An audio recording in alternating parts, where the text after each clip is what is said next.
Assalamualaikum warahmatullahi wabarakatuh. Apa kabar? Semoga kita semua senantiasa diberikan kesehatan oleh Allah Subhanahu wa Ta'ala.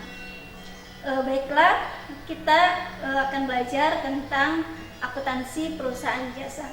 Adapun tujuan pembelajaran yang akan kita capai, yang pertama adalah kita akan memahami tentang saldo normal, yang kedua tentang daftar kode, dan yang ketiga tujuannya adalah kalian bisa membuat jurnal umum. Oke, saksikan video berikut ini.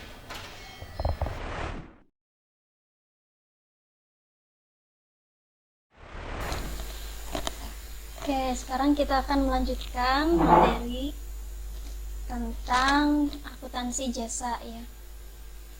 Terutama pada tahap pencatatan jurnal umum di perusahaan jasa. Nah, sebelum masuk ke materi ini, kita harus tahu dulu atau kalian harus mengingat lagi saldo normal pada perusahaan jasa. Nah, ini saldo normal. Kalian harus mengingat kembali harta itu ketika bertambah dia posisinya di mana. Begitupun sampai kepada pendapatan. Nah, di sini harta dia ketika bertambah maka posisinya harus dicatat di sebelah debit. Tapi ketika harta itu berkurang maka dia harus dicatat di posisi kredit. Contoh, harta bertambah itu terjadi ketika ada kasus dibeli peralatan secara kredit. Nah, itu juga bisa berpengaruh terhadap dua akun. Yang pertama, akun yang bertambah adalah peralatan. Nah, peralatan di sini adalah bagian dari harta. Peralatan bertambah, kenapa? Karena telah dibeli. Nah, maka posisinya harta bertambahnya di debit atau peralatannya di debit. Ya, itu contohnya. Kemudian yang kedua adalah beban. Beban itu contohnya banyak. Misalkan usaha kalian membeli galon, atau misalkan ada biaya yang harus dibayar seperti listrik, air, atau telepon, itu masuk ke dalam akun biaya. Nah, ketika terjadi pembayaran atas biaya tersebut, maka harus dicatat di posisi debit ya. Kemudian yang ketiga adalah akun priv. Akun priv itu adalah akun pengambilan uang oleh si pemilik usaha, tapi tidak berkaitan dengan pembelian barang-barang usaha. Contohnya, kalian membuat usaha salon. Nah, suatu ketika kalian butuh uang untuk keperluan kalian pribadi. Jika kalian mengambil uang dari uang usaha kalian, maka akunnya adalah akun prive. Maka ketika terjadi transaksi tersebut, catatannya adalah di posisi debit. Akun yang berikutnya adalah akun utang atau kewajiban. Utang ini ketika bertambah dia harus dicatat pada posisi kredit. Kebalikan dari yang tadi, kebalikan dari harta ya. Nah, kemudian modal juga sama, dia ketika bertambah dicatat pada posisi kredit, dan terakhir adalah pendapatan. Ya. Nah, semua akun ini harus kalian hafalkan agar kalian bisa melanjutkan ke tahap berikutnya, yaitu memahami cara mencatat jurnal umum. Selanjutnya, sebelum kalian masuk ke jurnal umum, kalian juga harus tahu daftar kode akun. Nah, untuk kode akun ini bisa sebenarnya tidak mutlak seperti ini. Yang mutlak adalah kepala akunnya saja. Nah, ini yang disebut kepala akun. 1, 1, 2, 2, 3, 4, 5. Kenapa disebut kepala akun? Nih, angka 1 ini menunjukkan akun harta atau aset. Maka semua akun yang masuk ke dalam akun harta, kode awalnya adalah 1. Di sini contohnya aset lancar. Kodenya 1/100. Dalam akun aset lancar ini banyak juga poin-poinnya, seperti ada kas, ada piutang, ada perlengkapan, dan lain-lain. Nah, kalian tinggal menambahkan saja Ketika aset lancarnya itu kas, maka 1-110 dan seterusnya.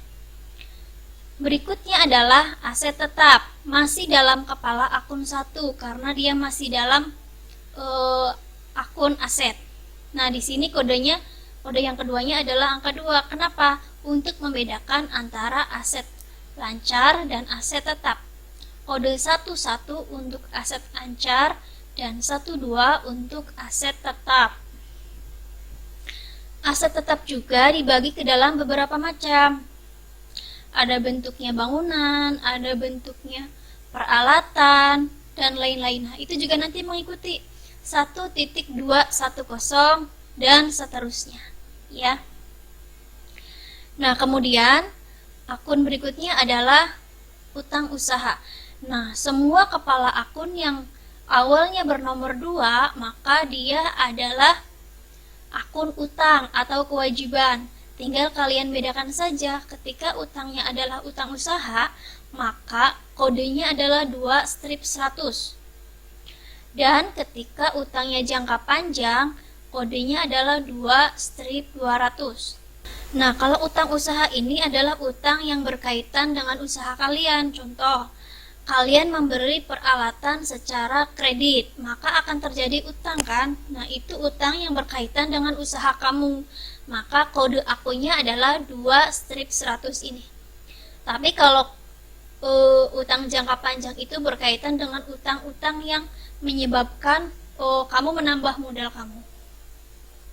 Nah, berikutnya adalah akun modal. Akun modal ini kepala akunnya adalah angkanya 3. Jadi semua kepala akun yang bernomor 3 di depannya, maka dia termasuk ke dalam akun modal. Kemudian kepala akun 4. Ini menunjukkan akun pendapatan. Ketika pendapatan dibagi pendapatan jasa, pendapatan bunga, maka kamu juga bisa menambahkan di belakangnya. Kepala akunnya tetap 4, yang 100 ini bisa berubah sesuai porsi usaha kalian. Dan yang terakhir adalah akun beban. Akun beban ini kepala akunnya nomor 5. Karena beban-beban ini biasanya banyak sekali, nanti kalian bisa dirubah di sini mengikuti beban usaha yang terjadi pada perusahaannya. Itu ya daftar kode akun yang nanti akan berpengaruh ketika pembuatan jurnal umum. Nah, sekarang kita masuk ke contoh jurnal umum yang pertama. Kita akan masuk ke akun harta dulu ya. Nah, pada tanggal 3 bulan 9, Bu Widya membeli sebuah peralatan salon sebesar 500.000. Nah, clue-nya adalah di sini ada peralatan. Kalau dibeli peralatan, otomatis peralatan usaha kamu bertambah, ya, bertambah. Nah, kalian harus ingat, peralatan bagian dari akun harta. Ketika peralatan bertambah, otomatis harta bertambah. Nah, coba kalian ingat, ketika harta bertambah, maka posisinya adalah di debit. Kalian tulis peralatan di debit. Nih, 500.000. Ya. Kemudian, karena kita sistemnya adalah double entry, pencatatan ganda, maka harus ada di posisi kreditnya. Kita lihat lagi soalnya, dibeli peralatan salon. Di sini tidak ada kata-kata kredit, artinya pembelian ini dilakukan secara tunai. Nah, ketika pembelian dilakukan secara tunai, maka ada arus uang yang keluar. Kalau ada arus uang yang keluar, maka otomatis kas kita atau uang tunai kita berkurang. Ketika uang tunai berkurang sama dengan harta berkurang. Dan ketika harta berkurang, dia posisinya harus di kredit. Maka jurnalnya adalah peralatan di debit bertambah dan kas berkurang di kredit. Artinya semua akun harta yang menyebabkan harta bertambah, maka posisinya berada di debit, dan begitu pun sebaliknya, ya. Kita masuk ke akun yang kedua. Akun yang kedua adalah beban. Nah, Pada tanggal 10 bulan 9 dibayar tagihan rekening listrik dan air sebesar 200.000. Nah, kita lihat tagihan rekening listrik dan air ini merupakan beban untuk usaha kalian atau biaya yang harus kalian keluarkan. Maka ketika beban ini bertambah, dia posisinya di debit. Maka kalian catat beban listrik dan air bertambah di debit. Nah, lihat kembali dalam soalnya. Ketika kalian membayar tagihan rekening listrik dan air, otomatis ada aliran kas yang keluar. Artinya, aliran kas yang keluar ini adalah menyebabkan kas kamu berkurang atau harta kamu berkurang. Balik lagi ke saldo normal. Ketika harta berkurang, maka posisinya berada di kredit. Nah, itu. Kemudian berikutnya, akun prive.